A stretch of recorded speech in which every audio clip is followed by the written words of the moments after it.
How to loop video in CapCut PC. If you find this video helpful, be sure to drop a like and subscribe. Now it's very simple to go ahead and do this. So all you want to do is obviously have whatever you want in your timeline like so.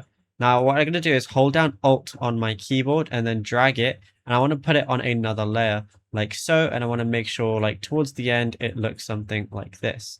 Now, all I want to go ahead and do is once I'm done with that stage is basically just go ahead and cut. Like right now, it starts like right over here, right? So all I got to go ahead and do is highlight this. And then all I want to do is go to basic. And then I'm going to see a lot of different things, but go over to blend and you can leave the mode on like default and everything.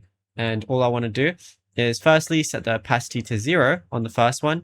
Then I'm going to press this insert keyframe. Now I'm going to go all the way to where this one like starts or this one ends. And then over here, I'm going to set the opacity to 100 and then it's going to put another keyframe there automatically. Now, once I go ahead and do that, what I'm going to do is with the start of my bottom clip, get that bit. And then I'm just going to go ahead and cut it. Now I want to go ahead and drag this like this, only the start onto the end of this one. Now it's on the end. So what I'm going to do is highlight this. And then at the very start of this clip, put the opacity to 0, put a keyframe right there, go to the end, put this on 100%, and the keyframe is now automatically there.